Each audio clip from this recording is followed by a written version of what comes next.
Part 1. A shocking revelation. The faint hum of the engine filled the car as I gripped the steering wheel tighter, my knuckles whitening with tension. The evening's rain slicked the city streets, casting distorted reflections of streetlights on the asphalt. My phone buzzed on the passenger seat again. Another unanswered call to her. "Where are you, Anna?" I muttered, my voice heavy with both anger and worry. Anna, my wife of 7 years, had always been an enigma, her unpredictability one of the traits that had initially drawn me to her. But tonight, that unpredictability had crossed a line. She'd left earlier, claiming she had errands to run, but hours had passed, and my calls went ignored. My stomach churned with unease as I dialed again. Straight to voicemail. A suspicious encounter. The evening had started innocently enough. We'd been planning to have dinner together, a rare break in our busy schedules. I had bought her favorite wine and even dusted off the record player she loved, ready to surprise her with an evening that harkened back to our early years. But by 8 p.m., Anna was still nowhere to be found. That's when the text arrived. It wasn't from Anna. It was from a mutual friend, Lisa, who worked at a cozy Italian bistro downtown. "Saw Anna tonight. She seemed close with someone. Everything okay?" The words punched me in the gut. My pulse quickened, and a bitter taste coated my tongue. My first instinct was denial. Lisa must have been mistaken. But a gnawing doubt took hold of me. Who was she with? I texted Lisa back. Who was she with? Her reply came quickly. I don't want to jump to conclusions, but it looked like Tom. Tom, my brother. A trail of lies. I felt my world shift beneath me. Tom and I had always had a complicated relationship. He was charismatic, the life of every party, and his effortless charm often outshone my quieter, more introspective nature. Over the years, I'd ignored the whispers about his reckless behavior, dismissing them as exaggerations. But this, if true, this was a betrayal I couldn't ignore. I grabbed my jacket and keys, ignoring the rain as I sped toward the bistro. My mind raced with questions. Why Tom? How long had this been going on? Was it even true? Confirmation. I parked a block away from the bistro and stepped out into the cold drizzle, pulling my hood over my head. The restaurant was warm and lively, its windows fogged with the heat of good food and conversation. Through the glass, I scanned the room. At first, I didn't see her, and for a moment, I considered that Lisa had been wrong. But then my eyes landed on a corner table. There she was.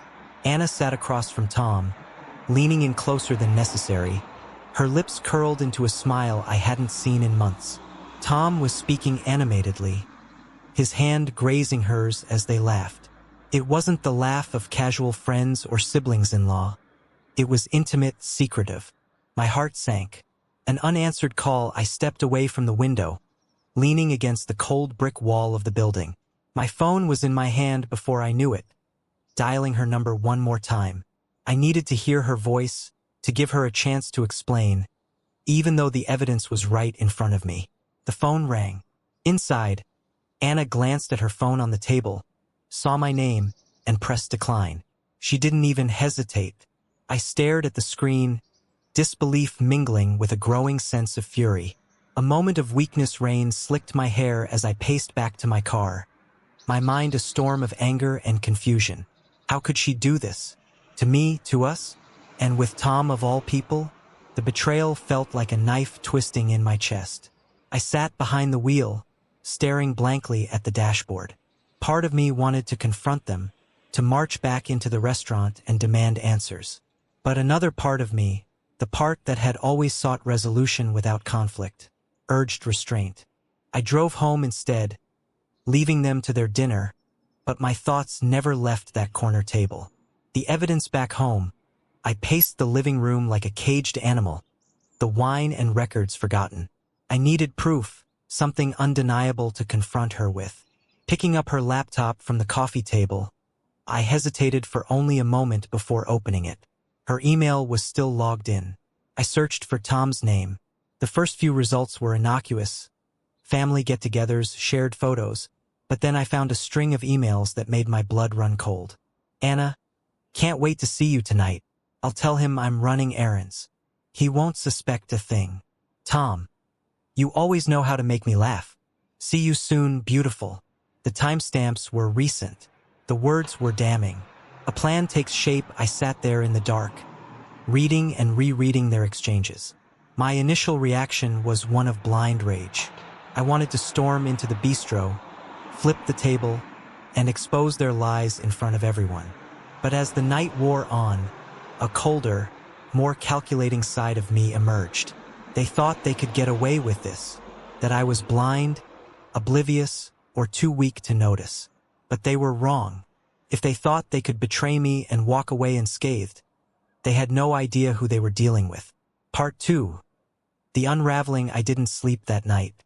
The house was eerily quiet, but inside my mind, chaos raged. Every laugh, every glance between Anna and Tom at past family gatherings played on a loop, now seen through the lens of betrayal. The evidence from her emails was undeniable, and the thought of them together made my blood boil. But blind fury wouldn't help me. If I wanted answers and justice, I needed to be smart. A subtle questioning the next morning, Anna came home, acting as though nothing had happened. Her hair was damp from the rain, and she carried a bag of groceries as if the hours she'd been gone were spent on mundane errands. "Morning," she said casually, unloading items onto the counter. "You're up early." I forced a smile. "Couldn't sleep. Where were you last night?" "I called a few times." Anna barely looked at me. "Oh, sorry. My phone died, and I got caught up with errands." It took longer than I thought. The lie slid off her tongue so effortlessly, it almost sounded believable.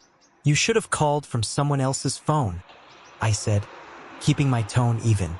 "I was worried." She glanced at me briefly, her expression unreadable. "Didn't think it was a big deal. Everything okay?" "Yeah, everything's fine," I lied. But it wasn't fine. And as I watched her move around the kitchen, feigning normalcy, my resolve hardened. Following the trail, I knew confronting her directly wouldn't yield the truth. Not yet. Anna was too skilled at deflecting, and without undeniable proof, she would deny everything. Instead, I decided to dig deeper. Later that day, while Anna was in the shower, I slipped into her closet and found her handbag. My hands trembled slightly as I unzipped it, rifling through the contents.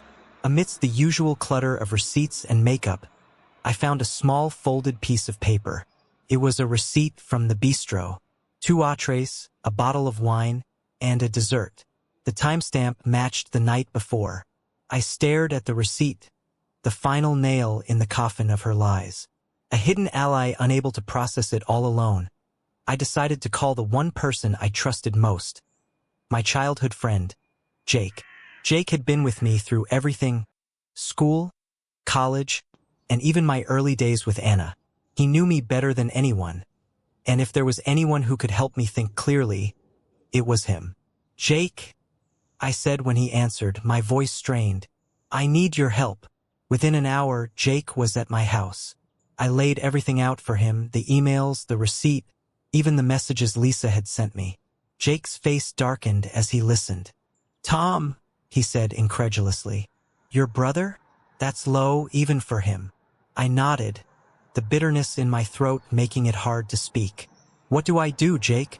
I can't let this slide. But I also don't want to lose my mind and do something reckless." Jake leaned forward, his expression serious. "You need to play this smart. Let them think they've won, but stay one step ahead. And when the time comes, you'll have everything you need to expose them." The suspicious call that evening, Anna's phone buzzed while she was in the other room. I glanced at the screen, and my heart stopped. "Incoming call, Tom." The phone vibrated insistently, but I didn't dare touch it. Instead, I listened carefully as Anna answered in the hallway. "Hey," she said softly, her voice taking on a tone I hadn't heard in months. "Yeah, last night was nice. We'll have to be more careful, though." I clenched my fists, willing myself to stay calm. "I know," she continued, her tone almost playful. "But I can't just vanish all the time. He'll notice." Her laugh echoed down the hall, and for a moment, I saw red. But I forced myself to wait. Setting the trap the next day, I put Jake's plan into motion.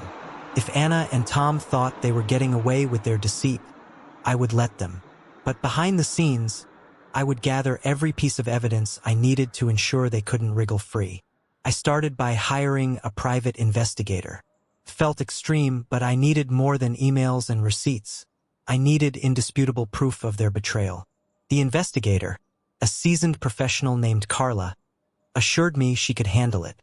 "I'll find out exactly what's going on," she said confidently. "Just give me a few days." Meanwhile, I maintained the facade of a loving, unsuspecting husband. I cooked dinner, asked about her day, and even suggested we plan a weekend getaway. Anna smiled at the suggestion, but her response was hesitant. "Let's see how the next couple of weeks go," she said, her tone vague. I knew exactly why she was stalling. The breaking point 2 days later, Carla called with an update. "You were right," she said. "Your wife and brother have been meeting regularly. Last night, they were together at a hotel on the other side of town. I've got photos, timestamps, and even security footage of them checking in." My stomach twisted, a mix of rage and vindication coursing through me. Carla paused before continuing. "There's something else. It's not just an affair. It looks like they've been plotting something. Financial records show your brother recently opened a joint account, and your wife transferred a significant amount of money into it." I gripped the phone tightly, my pulse hammering in my ears. This wasn't just betrayal, it was a full-blown scheme. "Thank you, Carla," I said, my voice cold. "Keep digging."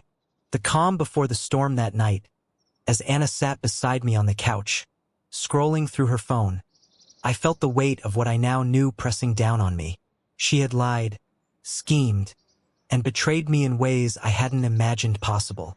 But soon, the lies would unravel, and the truth would come crashing down on both her and Tom. As I turned off the lights and climbed into bed beside her, I whispered to myself, "You're going to regret underestimating me." Part 3. The unraveling plan the following morning dawned cold and gray, a fitting backdrop for the storm brewing in my life. I spent the early hours reviewing the evidence Carla had gathered, photos of Anna and Tom at the hotel, bank transfer records, and even intercepted text messages. Their betrayal wasn't just personal. It was calculated. They were siphoning money, using the guise of shared opportunities to set up a new life. But now I had every piece I needed to tear their plans apart. An unlikely opportunity as I sipped my coffee. A call came through from an unexpected source. My mother. "Hi, sweetheart," she said warmly. "Listen, I was thinking it's been too long since the family got together. What do you think about a dinner at our place this weekend?" I hesitated, the bitterness of Anna and Tom's deception souring the idea of a family gathering. But then a thought struck me. "Actually, Mom," I said, my voice steady, "that sounds perfect. If Anna and Tom thought they could manipulate me and get away with it, they would soon learn otherwise at the family dinner with everyone present." The calm before the storm the next few days passed in a haze of preparation. I met with Carla to finalize the evidence package and worked with Jake to plan my next move. "You're sure you're ready for this?" Jake asked, his concern evident. I nodded. They've made their choices, and now it's time they face the consequences. Meanwhile, I continued my facade with Anna. Each time she smiled at me or kissed my cheek, it took everything in me not to flinch. But I knew I had to play the long game. The dinner begins Saturday evening arrived, and the family gathered at my parents' house. The air buzzed with laughter and conversation as we sat down to a sprawling meal. Anna sat beside me, playing her role perfectly, engaging with everyone, complimenting the food, and acting every bit the devoted wife. Across the table, Tom mirrored her charm, his jokes and easy demeanor winning smiles from everyone but me. I waited until dessert was served, the room warm with the glow of family and comfort, before making my move. The revelation, before we wrap up, I began, my voice cutting through the chatter. "I have something important to share." The room quieted, all eyes turning to me. Anna glanced at me curiously, while Tom's expression remained unreadable. I pulled out a folder from beneath the table and set it down in front of me. I've recently learned some unsettling things, and I think it's time we all had an honest conversation. Anna stiffened beside me, her smile faltering. What's this about? I opened the folder, revealing the photos Carla had taken. I placed one on the table, a shot of Anna and Tom entering the hotel. This, I said, my voice calm but icy, is the woman I married. And this, I continued, pointing at Tom in the photo, is my brother. Gasps filled the room as everyone leaned in to see. My father's brow furrowed in confusion, while my mother covered her mouth with her hand. Anna's face drained of color. What is this? She stammered. This, I said, placing more photos on the table, is proof of your betrayal, and not just your affair, but your plan to steal from me. Tom's expression turned defensive. Wait a minute, you can't. Don't even try. I interrupted, my voice rising. I have your bank records, your messages, and these pictures. You thought you could lie to my face and get away with it? In this family? The fallout the room erupted into chaos. My mother demanded answers from Tom, her voice shaking with disbelief. My father sat silently, his jaw clenched, while my siblings exchanged shocked glances. Anna tried to speak, her words tumbling over each other. It's not what it looks like. Don't, I snapped, cutting her off. I've seen enough. You've both made fools of me, but more than that, you've betrayed this family. Tom stood abruptly, his chair scraping against the floor. This is ridiculous. You're blowing things out of proportion. Am I? I said, my voice sharp. Because I have the bank statements showing Anna transferred thousands of dollars into your account. Care to explain that? Tom's bravado faltered, and he sank back into his chair, unable to meet my gaze. Anna's desperation. Anna turned to me, tears streaming down her face. I made a mistake, she pleaded, but it's not what you think. I was confused, and I didn't know how to tell you. I held up a hand, silencing her. Save it. You didn't just make a mistake, you made a choice. And now you're going to live with it. The finality in my tone left her speechless. A quiet exit. The evening ended in silence. Anna and Tom left separately, their shame palpable. My parents tried to console me, but I assured them I was fine. You did the right thing, my father said gruffly, his hand on my shoulder. I nodded, though the ache in my chest told a different story. The aftermath at home. I sat alone in the dark, the events of the evening replaying in my mind. The confrontation had been satisfying, but it hadn't erased the pain of their betrayal. I poured myself a drink and stared out the window, the city lights blurring through my unshed tears. They thought they could break me, I murmured to myself, but they have no idea what's coming next. Part 4. The reckoning. The confrontation at dinner had shattered the facade of normalcy Anna and Tom had tried so hard to maintain. But for me, it was just the beginning. Exposing their betrayal to the family wasn't enough. I needed to make sure their actions carried real consequences. As the days passed, I worked in silence, fueled by a mix of anger and resolve. Anna and Tom had underestimated me, and now they were about to see just how far I was willing to go to ensure they didn't escape unscathed. Anna's plea. 2 days after the dinner, Anna showed up at the house unannounced. I found her on the porch, shivering in the cool morning air, her eyes red and puffy from crying. Can we talk? She asked, her voice trembling. I considered slamming the door in her face but decided against it. Instead, I stepped aside, letting her in without a word. She sat on the couch, her hands clasped tightly in her lap, as I stood across the room with my arms crossed. I'm sorry, she began, her voice cracking. I never meant for things to get this far. It just happened. I scoffed, the bitterness in my chest rising to the surface. It didn't just happen, Anna. You made choices. Over and over again, you chose to lie, to cheat, and to steal. Tears streamed down her face as she tried to explain. I was lost. I felt like we'd grown apart, and Tom, he was just there. He made me feel noticed. Her words stung, but I refused to let her see the hurt. So, your solution was to betray me with my own brother?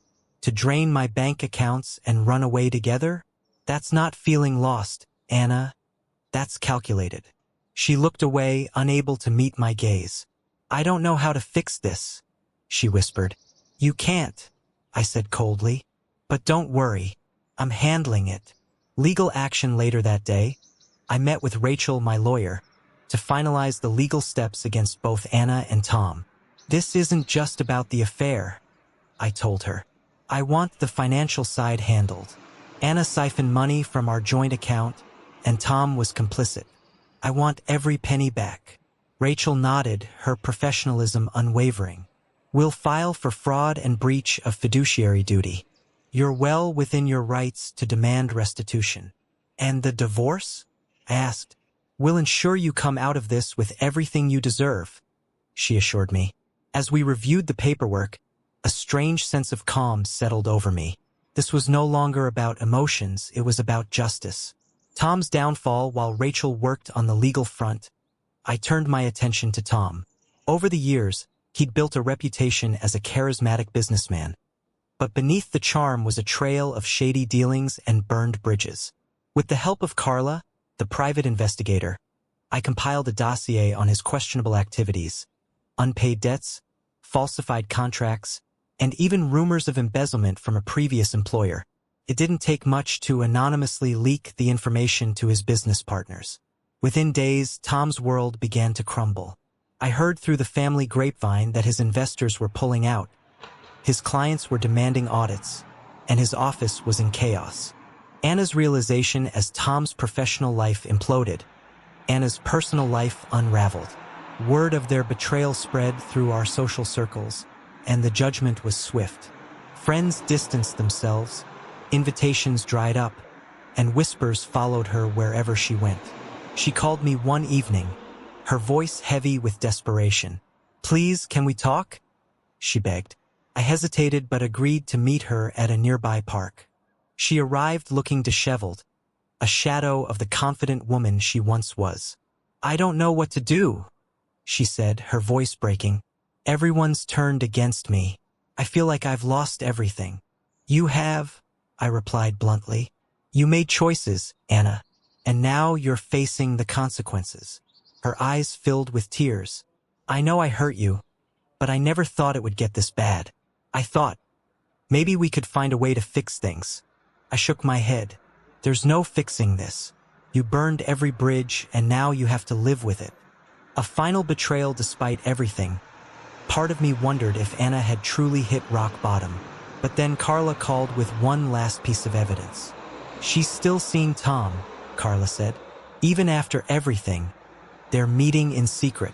I clenched my jaw, my anger reigniting. Anna's tears, her apologies. They were all lies. Thanks, Carla, I said, my voice steady. That's all I needed to know. The final blow the following week, I filed for divorce and submitted the fraud claims against both Anna and Tom. The legal proceedings moved swiftly, thanks to Rachel's expertise and the mountain of evidence we had. Anna's pleas grew more frantic as reality set in. She called, texted, and even showed up at my office, but I refused to engage. Tom, on the other hand, went silent. His reputation was in tatters, and he was too busy dealing with his collapsing business to confront me. Karma's justice one evening, as I sat in my now quiet home, I received a message from Jake. Did you see the news? It read. Curious, I turned on the TV. A local news anchor was reporting on a lawsuit filed against Tom by one of his former clients. The allegations included fraud, breach of contract, and mismanagement of funds. As the anchor detailed the case, a small, satisfied smile crossed my face. Tom had dug his own grave, and now he was paying the price. A new beginning with Anna and Tom out of my life, I focused on rebuilding. The pain of their betrayal lingered, but each day, it grew fainter. I poured my energy into my career, reconnected with old friends, and even started exploring new hobbies. Slowly but surely, I began to feel like myself again. And as I stood on my porch one evening, watching the sun dip below the horizon, I felt a sense of peace I hadn't known in months. Anna and Tom had thought they could break me, but they'd only made me stronger. Part 5. The final revelation: the storm Anna and Tom had created was subsiding, but the aftermath left deep scars. My life was quieter now, devoid of their chaos. I focused on moving forward, carving a new path free from betrayal and lies. But just as I began to settle into this new normal, life threw one final curveball, one that neither of them could have anticipated. An unexpected encounter. One crisp autumn morning, as I was leaving my favorite cafe, I spotted someone familiar sitting at an outdoor table. At first, I thought my eyes were playing tricks on me, but there was no mistaking that face. It was Anna. She looked different, her once polished appearance replaced by an air of weariness. Her makeup was minimal, and her hair was loosely tied back, as if she no longer had the energy to present the facade she once wore so effortlessly. She hadn't noticed me, so I hesitated. Part of me wanted to keep walking, to leave her as a distant memory, but curiosity won out. "Anna," I said, stepping closer. She startled, her eyes widening as she looked up at me. "Oh, hi." Her voice was softer than I remembered, tinged with something I couldn't quite place. Regret, perhaps, or shame. A glimpse into her life. I sat across from her without asking, my curiosity getting the better of me. She shifted uncomfortably, clearly unsure of how to react. "How's life?" I asked, keeping my tone neutral. Anna glanced down at her cup of coffee.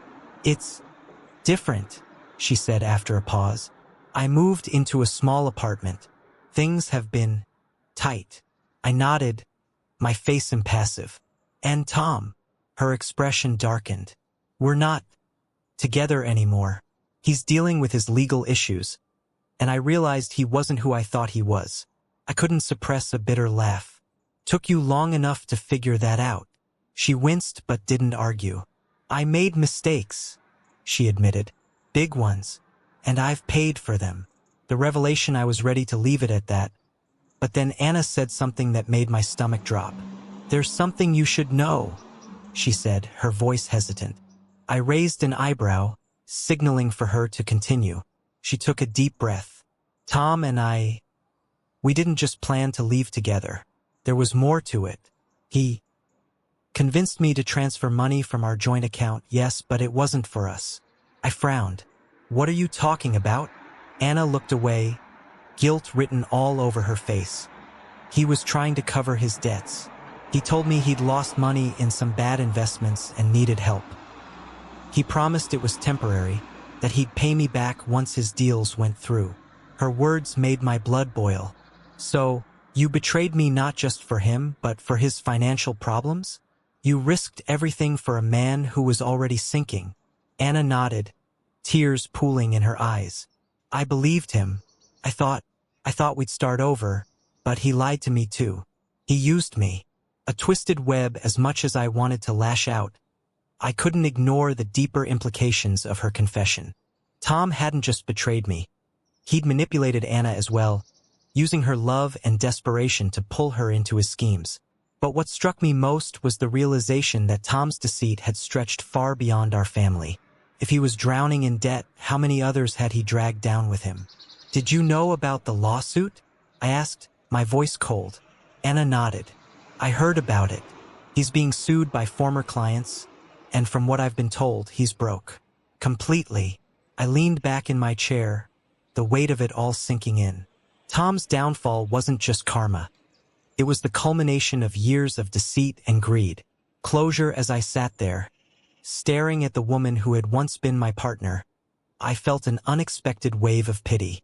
Anna had made terrible choices, but she had also been a victim of Tom's manipulation. "Why are you telling me this now?" I asked. She looked at me, her eyes filled with regret. "Because you deserve to know the truth. And because I'm sorry for everything." Her apology was long overdue, but it still carried weight. I nodded, accepting it for what it was. "I hope you find a way to rebuild your life," I said, standing to leave. Anna didn't try to stop me.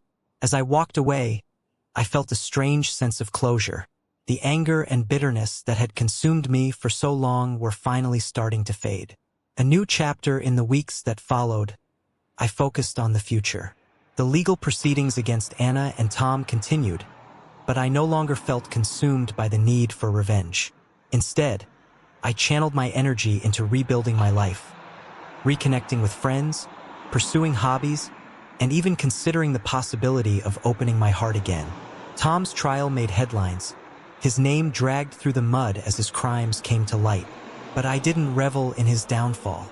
Instead, I chose to move forward, leaving the past behind where it belonged. The lesson karma had done its job not just for Anna and Tom, but for me as well. Their betrayal had forced me to confront hard truths about myself and my life. And in doing so, I had found strength I didn't know I possessed. As I stood on the balcony of my new apartment, watching the city lights twinkle in the distance, I felt a sense of peace I hadn't known in years. Betrayal had been my breaking point, but it had also been the catalyst for my rebirth.